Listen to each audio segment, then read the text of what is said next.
Audio Jungle.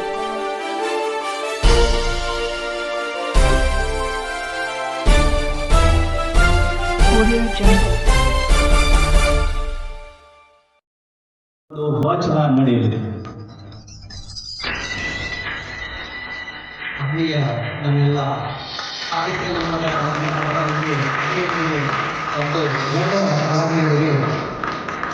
ನನ್ನ ಮನಗಳು ದುಃಖದವತ್ತು ಪ್ರತಿ ಬಿಡುಗಡೆಗೆ ಶುಭ ನುಡಿಗೆ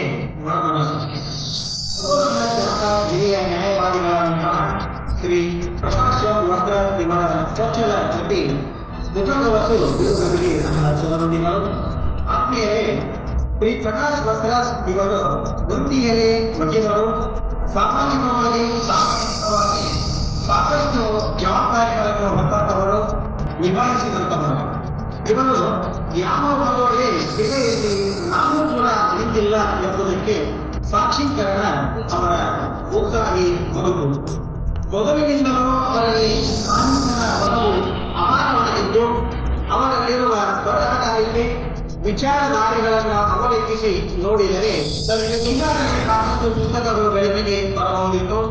ಆದರೆ ಅವರ ವೃತ್ತಿ ಜೀವನದಲ್ಲಿ ಸಮಾಜ ಸೇವೆಯಲ್ಲಿ ಚಟುವಟಿಕೆಗಳ ಬಗೆಯಲ್ಲಿ ಸಮಯದ ಅಭಾವದಿಂದ ಅವರ ಈ ಕೃತಿ ಬಿಡುಗಡೆಗೆ ಇಷ್ಟು ವಿಳಂಬವಾಯಿತೇನೋ ಅಂತ ಅವರ ಶುಕ್ರ ಸುಹಾಸನನ್ನು ಕಾನೂನಿನ ಪದವಿಯ ಕಾರ್ಯಕಲ್ಪದಲ್ಲಿ ತೊಡಗಿಸಿ ಸಹೋದ್ಯೋಗಿಯ ಸ್ನೇಹವನ್ನು ತೋರಿದ ಆದರ್ಶಪ್ರಾಯ ಅವರದು.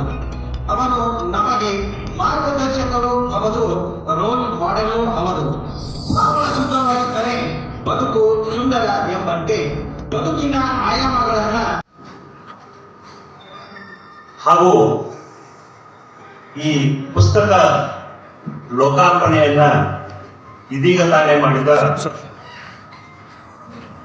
ಶ್ರೀ ಕೃಷ್ಣ ಎಸ್ ದೀಕ್ಷಿತ್ ನ್ಯಾಯಮೂರ್ತಿಗಳು, ಕರ್ನಾಟಕ ಉಚ್ಚ ನ್ಯಾಯಾಲಯ ಬೆಂಗಳೂರವರೇ.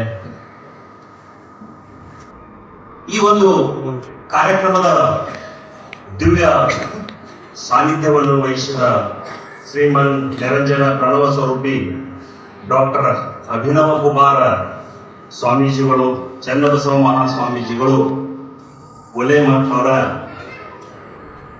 ಶರಣಗಳಿಗೆ ಶರಣು ಸಮರ್ಪಿಸಿ, ಇನ್ನು ಈ ಕವನ ಸಂಕಲನವನ್ನ ಅವಲೋಕನ ಮಾಡಲಿರುವ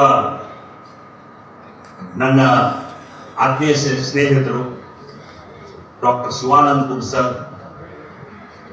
ಅಧ್ಯಕ್ಷರು ಚಿಂತನಶಿರಿ, ಹಾಗೂ ಮುಧೋಳದ ಪ್ರಸಿದ್ಧ ಶಸ್ತ್ರ ಚಿಕಿತ್ಸಕರು, ಸಾಹಿತಿಗಳು,